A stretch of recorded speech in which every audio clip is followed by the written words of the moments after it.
Leading Britain's conversation, The Nigel Farage Show. Mr. Nigel Farage. Thank you, Donald, and good evening, everybody. The British Army, this institution that in many ways we've been so proud of for centuries, is going through a bit of a transformation. You see, the Army have always recruited. They've done it in different ways. You think back to the First World War and hundreds of recruitment posters, but in modern times, they've used video, they've used film, they've used radio. But what I think is really interesting is that we compare the way the Army sold itself to recruits in previous years compared to this huge change that has taken place, including right now a whole new advertising campaign. They're spending 1.6 million sterling on a series of 40-second long animations exploring different questions such as, can I be gay in the Army? What if I get emotional in the Army? Can I practice my faith in the Army? Will I be listened to in the Army? And do I have to be a superhero to join the Army? And what I want to do, I want to play you those different recruitment adverts and their different tones going right back to the 1970s. And I want to ask you, is the British Army today, with this series of ads, dropping its standards or simply joining the modern world? I'm going to do my best to give no opinion. It won't be easy, but I'll do my best to give no opinion until towards the end of the show. So let's go back to 1976 and let's hear an Army recruitment video from 40 years ago. I'll tell you straight, I wondered if I'd ever get through those first few weeks. Or if I'd done the right thing. I ached in places I didn't know could ache. Left, right. I didn't know whether I was coming or going. Neither did the sergeant. But then you start to get it together. And that 12-foot wall doesn't seem 12 foot tall anymore. And you realise that what you learn on the parade ground helps build up teamwork in the field. It stops being so exhausting and becomes downright exciting. Then suddenly it's the big day, and you've made it. That's when you think, for the first time in my life, I've really achieved something. So that was 1976. It's tough. It's not easy. You ache in places you didn't even know existed. You climb over 12-foot walls even though you thought you couldn't do it. You hear some guns firing and then you march out to the music and you're proud. You've got there. You're part of a team. You've achieved something. That is Army recruitment in 1976. Let's go forward to an Army recruitment video from 2014.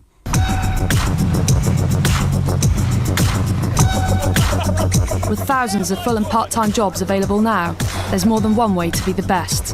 Apply now. Search Army Jobs.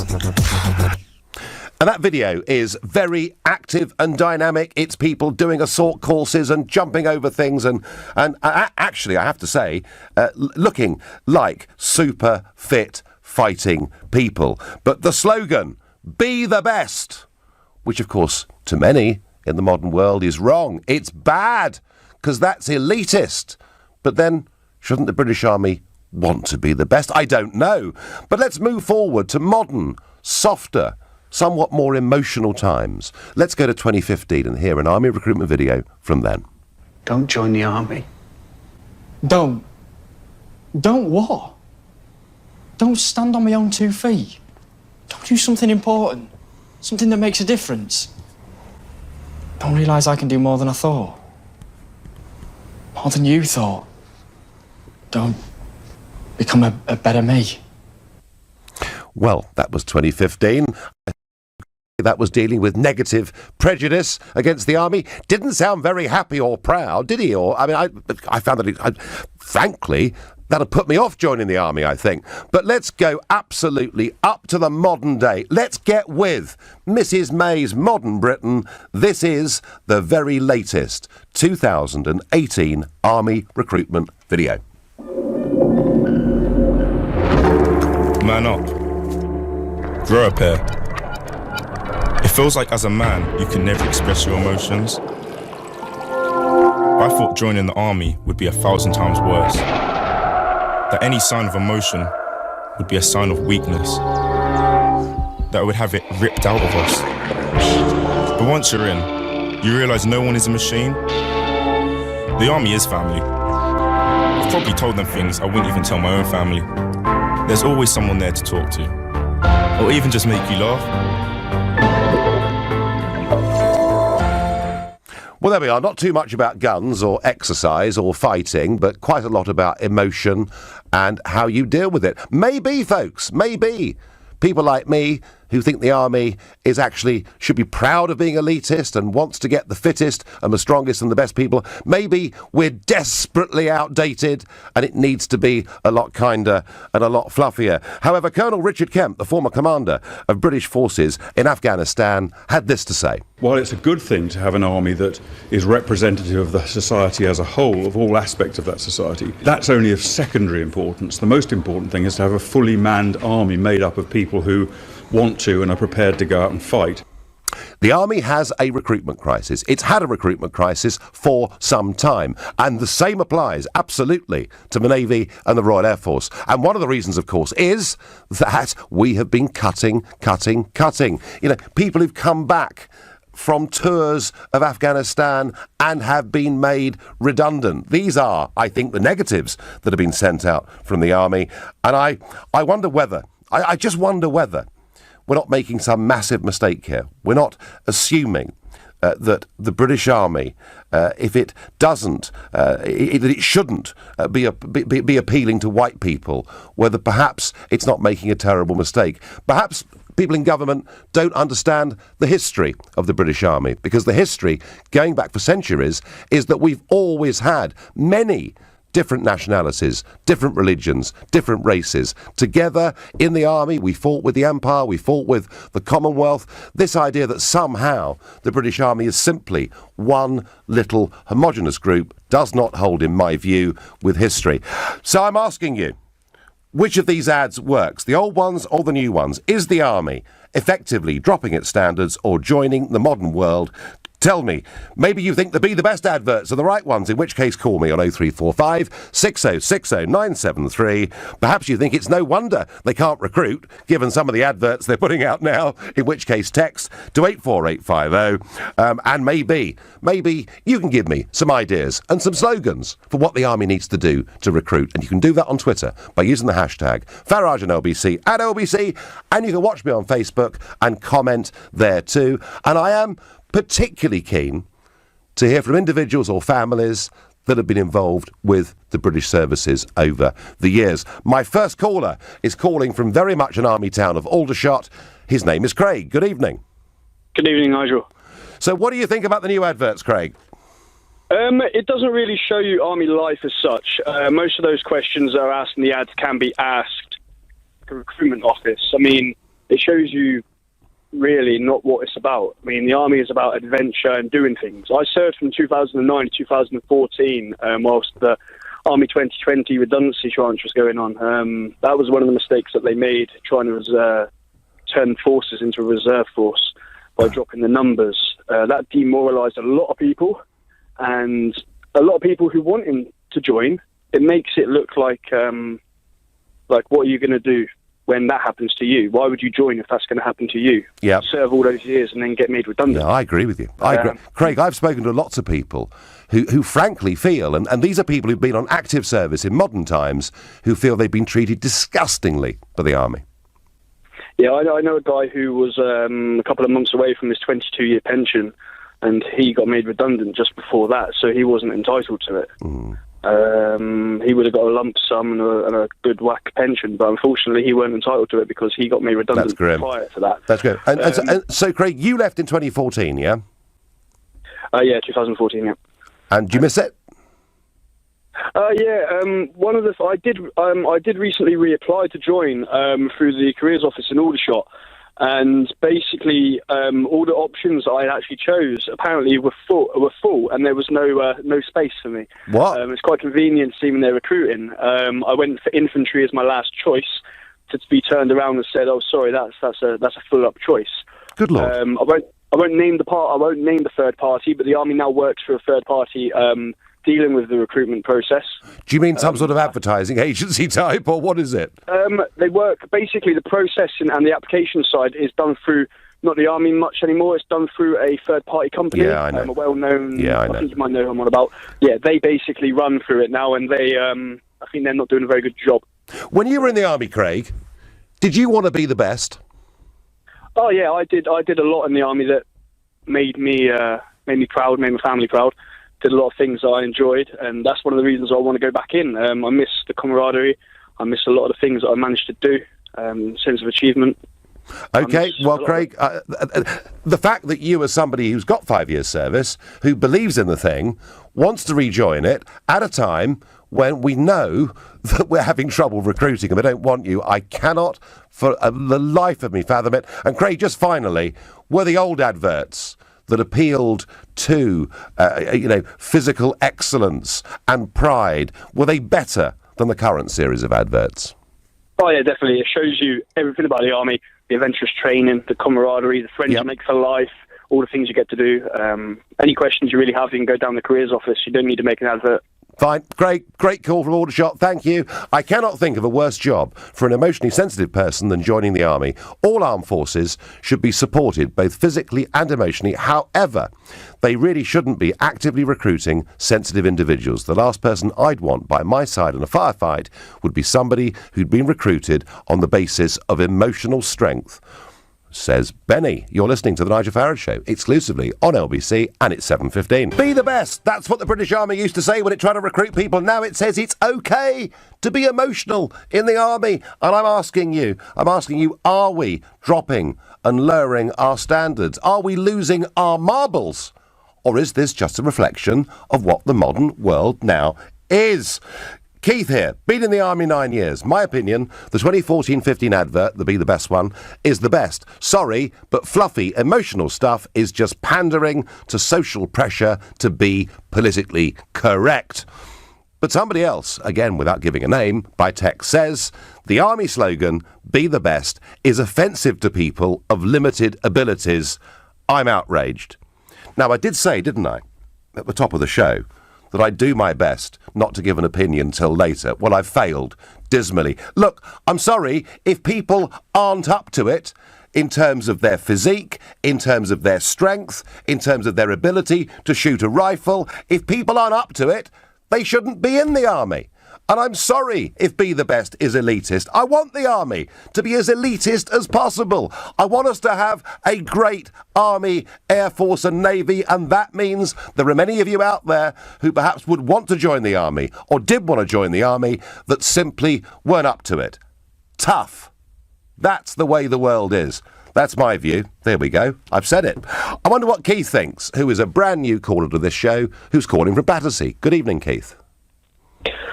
Hi, Nigel. Hi. Yeah, I just wanted to say, I think you did really well. You lasted about 11 minutes without giving an opinion. Wasn't bad, was it? Wasn't bad. No, it wasn't bad. But yeah, I work in marketing, so I'm not a serving member of the army. But just from kind of looking at the campaign perspective, I think it's not a case of whether it's right or wrong. I think it's a case of whether it's working for the target audience right now. So back in the 1970s, that campaign would have worked because maybe we were a bit of a less diverse nation than we are now, and obviously there's a lot more issues to deal with in the army, so this campaign's acting to deal with those issues.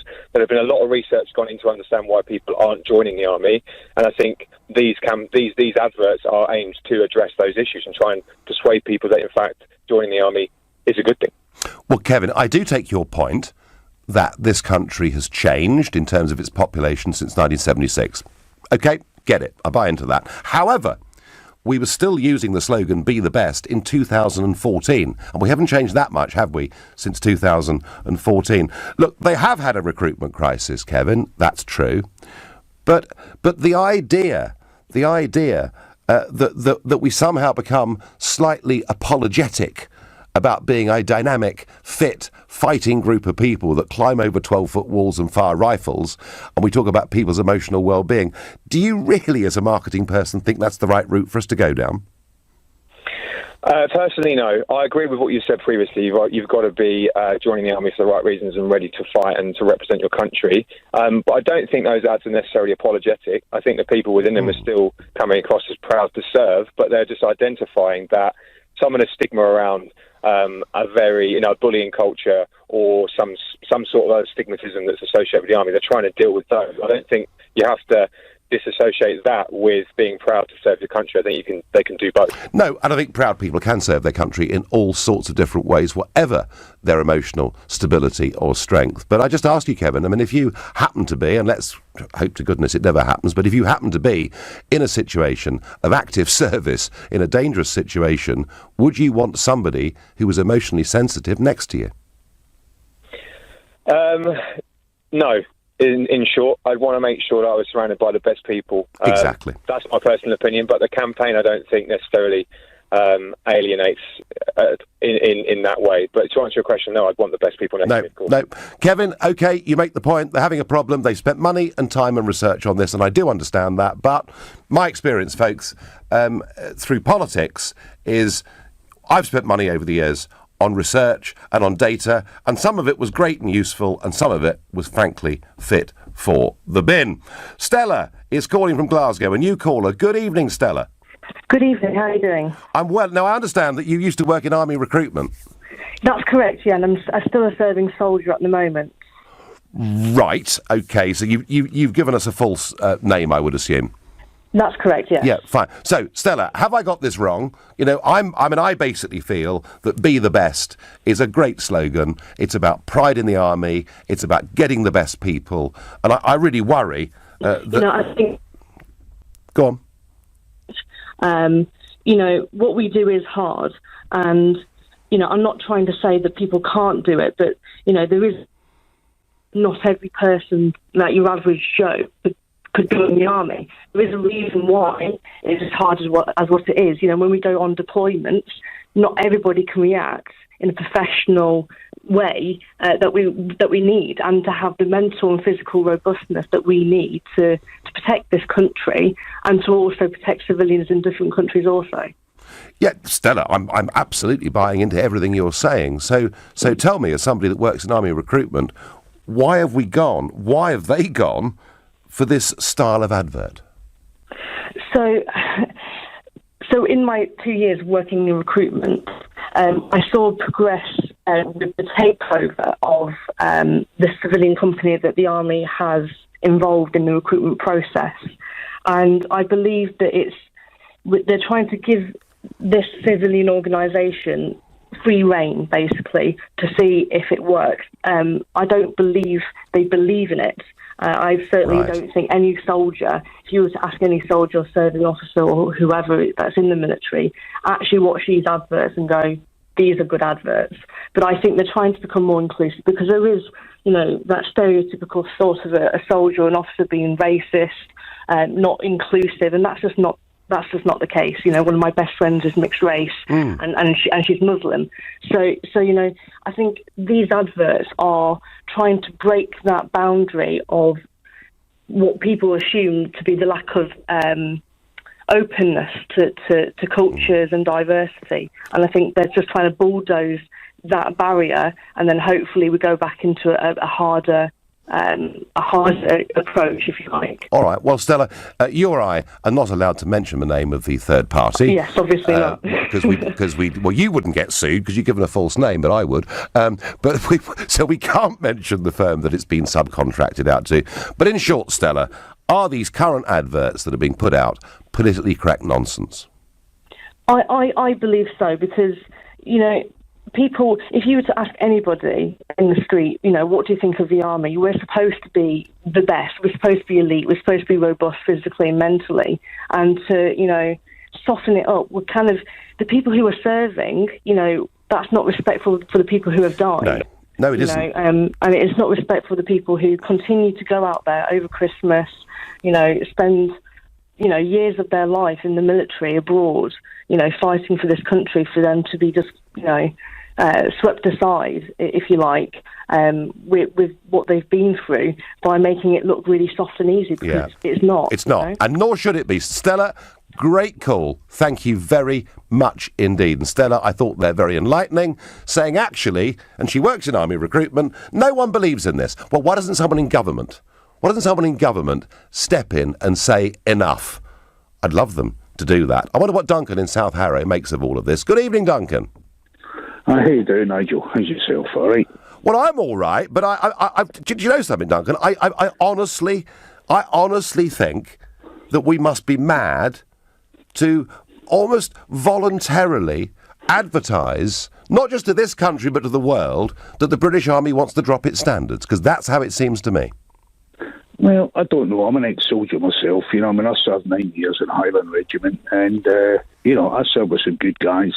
And I think if you can get through the basic training, I think if you can get through the psychological side of the British Army, yes, and become part of the team, become part of the troop, you will become a good soldier. Whether you have issues before you come in, the Army's a great place for helping people. Not less, I didn't have a particularly great tenure in the Army. I came out, I was disabled out of the Army, but I do believe there's a lot of good people out there that don't get the chance because they think, do you know what, I'm gay.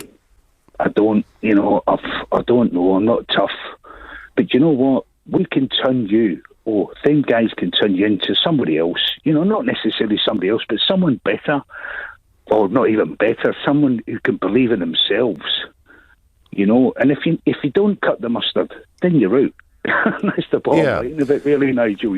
If you don't cut the mustard, you're out. No, Duncan, I do get your point. People join the Army, and very often, and I've spoken to lots of people, say, well, do you know what? It made me. It put me into a team. It taught me skills. It turned me into a good guy. Yeah. God, Yeah. No, Duncan. I mean, and that's a wonderful testimony to what the Army can do. But in terms of its outward appearance, Duncan, shouldn't the British Army be telling the people of this country and the world that it wants to be absolutely the best? Well, we are the best. We are the best. There's no doubt in that. We prove that more often than not. There's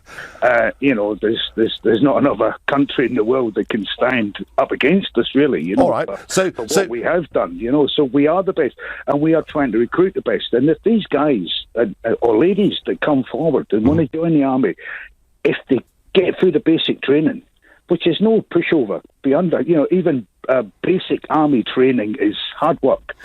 And if you, then if it doesn't suit you, you'll be out. But I understand what you're saying. I do understand. I joined the Army when the slogan was "Be the best." Exactly. And I intended to be the best. Good man. And I want the best for the British Army. And sometimes I think, we shouldn't spend lots of money on over-publicising something that was a working thing in the beginning. If you want to join, you're joined, whether you're gay, bi, you join anyway, sexual, or whatever you're joined. All right, Duncan, listen, I thank you for your call, and Duncan, they're actually giving a great testimonial, having served 9 years in the forces. Now, remember, back on Monday, I went to see Monsieur Barnier, the European Union's chief negotiator, and I left that meeting less than pessimistic. Well, today, a big cast of big British businessmen, including Lord Digby Jones, the former Director General of the CBI, went to meet Michel Barnier. We'll get Digby Jones's reaction in a minute. But for now, you're listening to the Nigel Farage Show exclusively on LBC. It's 7:30.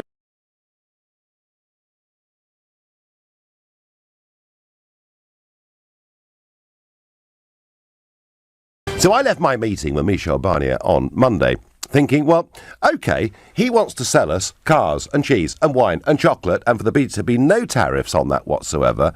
But when I asked him about us selling services, insurance, other financial services into Europe, his whole body language, his whole demeanour changed, and he made it clear that, frankly, that just wasn't going to happen.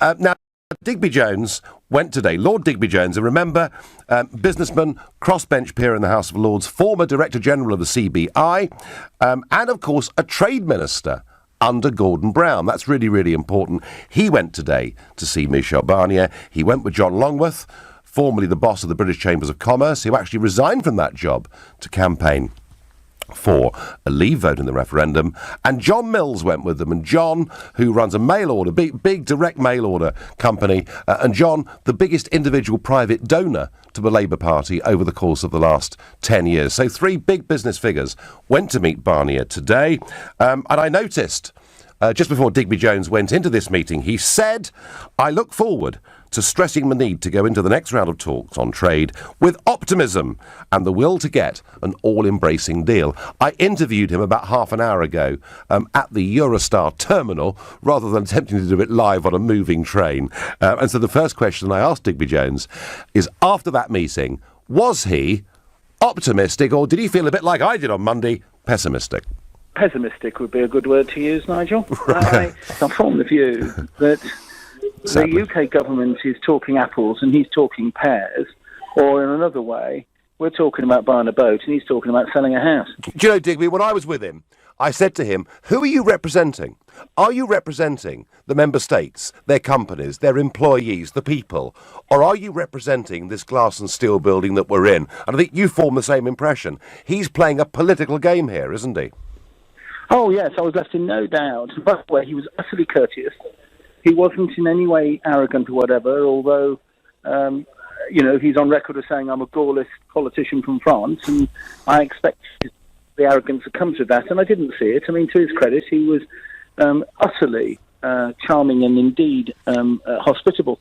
But without doubt, he is representing Brussels, the status quo, and nothing that we do is going to change that. And we are approaching this as, come on, this is trade, it's in everybody's interest, let's do it. And he's saying no. I heard him say very clearly he's happy for a tariff-free deal on goods, because, hey, they sell us quite a lot of wine and champagne and cheese and chocolate and motor cars. But when I mentioned financial services, I saw this man's whole body language change, his demeanour change.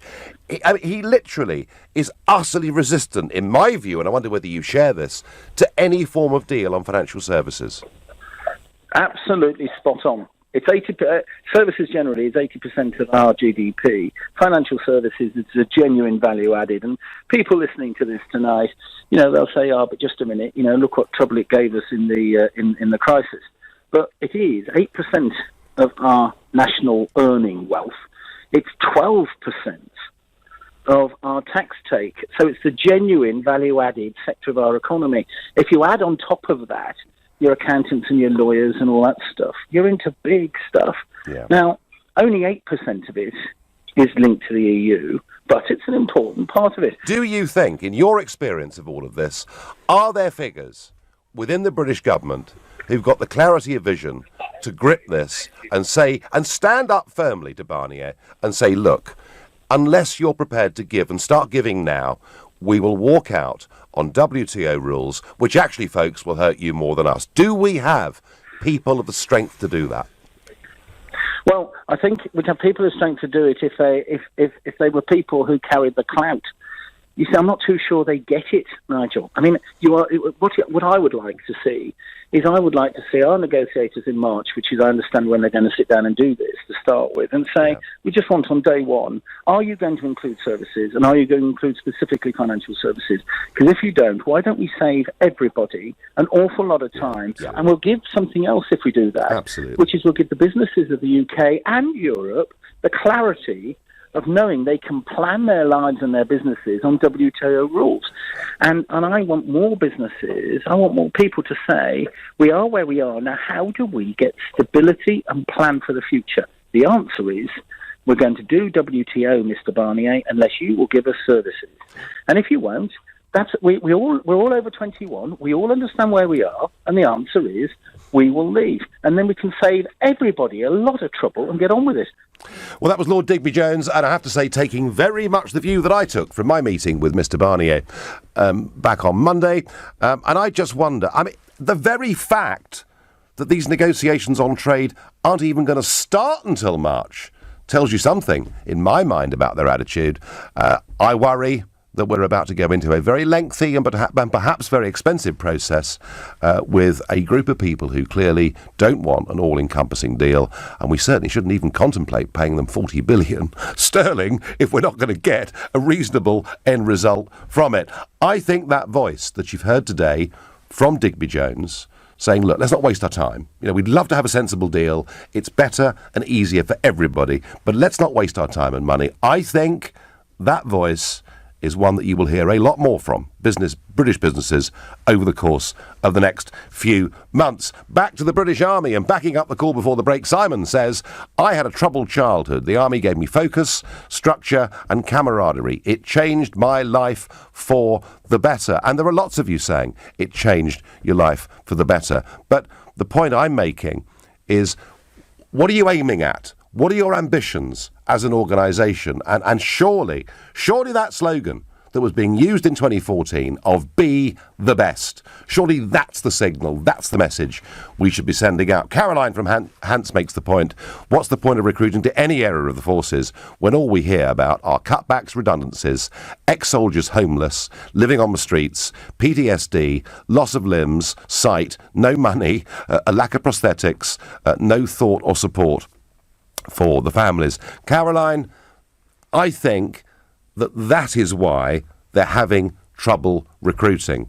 They're having trouble recruiting because the message that's been going out over the last few years is the last few successive governments have asked people in our services to give more and more, and we in return have put back to them less and less. And I think morale is very bad. I don't think changing these adverts is somehow going to make that better. I think there's a danger it might give us lower standards. If our army is not the best, not elitist, and it is fighting an army that is the best, it's got a problem, and it's likely to come second, I get by text, and I have to say, I do rather agree with it. James is calling from Newcastle, a new caller to the show. Good evening, James.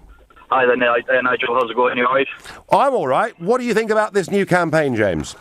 Personally, I think it's brilliant. I think it's about time that the British Army started recruiting for these people who might not see themselves as these kind of, superheroes. We're part of, there's a lot of stigma around mental health, so getting people in touch with their feelings or bringing people in who maybe are in touch with their feelings might be better for the British Army as a whole. Are we saying to people, James, if you can't climb that 12-foot wall, it's okay? I mean, surely the point is... It's not just a case of climbing a 12-foot wall, though. The armed forces is totally self-serving. It does everything itself. We need clerks. We need people to do payroll. You need people to do weapons. You need to do... it's not just these people who are running out and fighting in insurgency and things like that. It's, there's so many diverse roles within the British Army. Would you want a solicitor with no actual empathy with army solicitors? Would you want, doctors, dentists, and all these people? Do you want them to be robots? People who can just pick up a rifle and jump in? I accept that point. You've got an absolute multiplicity of roles within the army. Absolutely right to say that, and so a variety of skill sets is needed.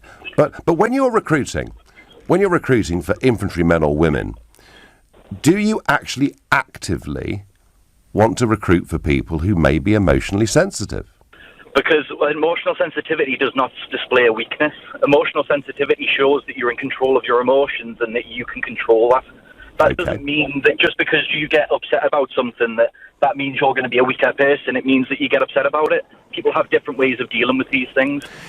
Do you see why, James, I'm saying that the slogan and the imagery of, fit, athletic people, climbing ropes and walls and firing guns. Can you see why I feel that image of 2014 talks to me about a more professional army than what we're seeing today? Nigel, I've got to go. I'm so sorry, but I will speak to you another time. All right, well, that's okay, fine. That's what happens on live radio, folks. Things happen. Things happen. Trains arrive, or whatever it may be. Or if you're Jacob Rees-Mogg on this show, a few months ago, we were interviewing him, at which point one of his 4 or 5-year-old sons came into the room, and Jacob, live on radio, turned to the child and said, you'll have to excuse me, I'm talking to Mr. Farage on the radio. So these things happen. You're listening to the Nigel Farage Show, exclusively on LBC. It's 7:45. Do the new style army ads appealing to people who are emotional and want to be emotional to join the army. Are they more effective and better than ones as recently as 2014 that said, be the best? Are we dropping our standards or in danger of doing that? Or is this how the modern world operates? Have things fundamentally changed? Emma on Facebook says, obviously, it's fine to be in touch with your emotions and feel free to show them. However, you need to be emotionally strong to be in the armed forces, and you cannot let your emotions get the better cloud your judgment when your life is on the line. That is what Emma thinks. Some people will write that off as being outdated, but I suspect when the bullets are flying, I've never been there myself, thank goodness, but I suspect when they are, that Emma is probably right. That's my view. What does Alan in Aberdeen think? Good evening, Alan. Hiya, Nigel. I think we got two issues here. The first one is that the recruitment problem is because of how the current government, previous governments, and the armed forces themselves have been treating serving and ex-serving soldiers, whether it's housing, whether it's PTSD, whether it's they've killed a terrorist so they've got to be investigated. Oh, yeah. Terrorist isn't. Yeah. And then we've got the other side where we're trying to be too PC. If somebody is going to be offended at something that's said, they're going to be scared of not standing up to a bully, etc., etc. They're not going to be strong enough to be the best in the British Army. At 15, I took my son to the recruiting office to try and get him to join up. At 22, a few months ago, he asked me to join up again. And you know something? I couldn't take him to the recruiting office, and I couldn't encourage him to join. And that is sort of proud ex-soldier. Alan, how long? 12 years you served for. I mean, you really think the whole thing's gone as badly wrong as that, do you? Yes, I do. Gosh. I'm sad to say, yes, I do. What? Okay. Well, look, there's no doubt in my mind that the recruitment crisis, whether it's for the regulars or for the reserves, as you say, there is a huge level of dissatisfaction about the way that many returning servicemen and women from Iraq and Afghanistan has been treated, and of that there is absolutely no doubt at all. Alan, as somebody who feels very strongly about it, and by the way, did your son in the end join or not? No. He didn't. What do you think needs to be done to turn this round, Alan? I think that to be the best, I think we have to stop being so politically correct. To be in the armed forces, yes, it has to reflect, the different religions and things like that. As it always did. As it always has done, yes. Yeah. However, we're trying to be too politically correct with the armed forces. That's what I feel. When we can't do that, when you hear being politically correct is dangerous, to infect the armed forces with it truly is dangerous. We're weakening this country to a point that it shouldn't be. To be the best, you have to be able to stand there with your mates, trust your mates. At the end of the day, forget about the government. It's about your mates that you're standing there with. But we can't drop the standards. We cannot turn a blind eye to things that are going to affect the troops on the ground. We can't do that any longer. And you fear, Alan, as I suspect, that we may be in danger here of dropping standards. I personally feel that we are, yes. Yeah. Alan, thank you. Very passionate, emotional call there from Alan, who thinks and feels things have gone really, very badly wrong. Nigel, I'd sign up tomorrow if it was to defend the country, but not for these follies to get resources. My mate got killed in Iraq in 2008. He was in the Paras and spent most of his time protecting oil fields that are owned by Western companies. Who'd want to sign up for that? It's got nothing to do with ads or slogans, says Matt. Well, Matt, all through history, people sign up and they go to different wars, and some wars they may come back and feel were just, and others they may come back and feel perhaps weren't so just. But despite that sentiment, Matt, normally we've not had a massive problem with army recruitment. We've had a very serious one over the course of the last few years, and let's say I feel this perception of the way servicemen and women have been treated is the problem, and that is the key. And to surrender the idea that the army is an elite unit that wants to be the best in favour of these modern adverts, I frankly don't think is the right approach at all. But Valerie from York will tell me, as a new caller to this show, whether she thinks I'm right or wrong. I think you're absolutely right, Nigel. I think this is absolutely ridiculous. I honestly can't believe that we are telling the whole world that we are mamby-pambying our troops. The world is very unstable at the moment. And yes, we do look after the troops, but we look after them when they come back from Afghanistan or wherever they've been. We don't need to sort of give them therapy before they go. I honestly and truly feel so angry about this. And I'd also like to mention the poor guys in the First and Second World Wars that didn't get an option. They were just sent off to war. Half of them didn't, or more than half, didn't probably come back. And I just think, what is this country coming to? I really, honestly, truly think, what is this country coming to? Well, I actually served voluntary in the Royal Observer Corps and in the Special Constabulary for 20 years. And I never got paid for any of that. And believe me, in the police I saw a lot that I'm not going to actually repeat on there because I haven't got time. But, you know, we all have to go through things. People that aren't even in the forces have to go through things. Nurses, doctors, surgeons, they go through things every day. You know, I think this is ridiculous. We need to give the idea to people that we are a strong country and that we are ready to fight for our country. I have to say, Valerie, and the only thing I would take issue with what you've said is, you said we look after our soldiers when they've come back from Afghanistan. I'm not sure we've done that as well as perhaps we could have done. But the message it sends is very interesting, isn't it? Because I actually think it is sending a message that we're prepared to drop our standards and to take people... Well, I can see the ISIS. I can see them laughing their heads off. Do you think so? I think all our enemies are laughing their heads off. Valerie, you sound pretty angry about this. Angry, Nigel. Yeah, OK. Well, a very plain-spoken Yorkshire woman, Valerie, there, who really thinks this is a load of namby-pamby nonsense. What does Lee, another new caller to the show from St John's Wood, think? Good evening, Lee. Good evening, Nigel. How are you? I'm fine. So what do you think? Will these adverts work? Well, the problem with this recruitment crisis, I honestly don't believe there is one. I mean, my daughter has been... She decided she wanted to join the army a year ago. Obviously, very proud parent. And since then, she went to the Army Careers Office where she had a very short meeting and she was given a date for it. It's called a PDA, her first appearance there, PDA. Yep. Given a date for the PDA. So a week before the PDA, they take her medical records. A week before the PDA, we get a letter saying, unfortunately, due to a medical condition, she can't join the army. Well, she's got no medical condition. But the problem is, as people have said before, the actual application process is now being taken over by a third-party company. Yes. And this third-party company basically aren't fit for purpose. So long story short is they've read her medical report wrong. It's their fault, but we've had to appeal. The appeal process took over 3 months, even though we contacted them continuously. Eventually they agree, yeah, sorry, our fault, off you go, young lady. She does her PDA about 2 months ago. She had to do PDA stands for?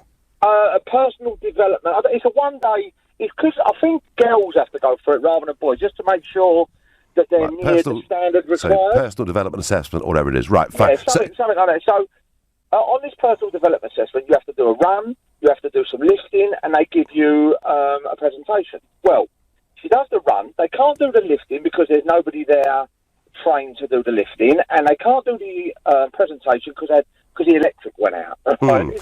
This is at the barracks. Doesn't sound as professional. Doesn't sound, Lee, as professional as it ought to be, does it? Well, then, but it gets better than that because then they say, right now, okay, she passed what she had to pass. You'll be hearing from us. This is now another 9 weeks have gone past. Right. So she phoned up the army before Christmas. Oh yeah, don't worry. You'll be hearing from us straight after the new year. Right. Lee, I'm gonna have to stop you, but I've heard enough to convince me that the private company that I cannot name for legal reasons that this has been subcontracted out to are not, to quote Lee from St John's Wood, fit for purpose. Important text, I think, here. Nigel, RE the Army. Don't misunderstand the emotional aspect. The Army will genuinely turn underachievers into achievers. Yep, I think that's right. And many calls tonight and messages have reflected that. It's just the question of how emotionally stable someone needs to be at the point at which they join. I worry we're about to lower standards. I really genuinely, honestly do. You've been listening to the Nigel Farage Show here on LBC. I'm back tomorrow night at 7. Coming up at 10 tonight, it's Ian Collins. But up next, it's Clive Bull. Nigel, thank you. At 9, it's the Legal Hour. This week we're focusing on divorce with Neil Russell, family law partner at Seddons. Your questions to Neil on divorce, separation and financial settlements.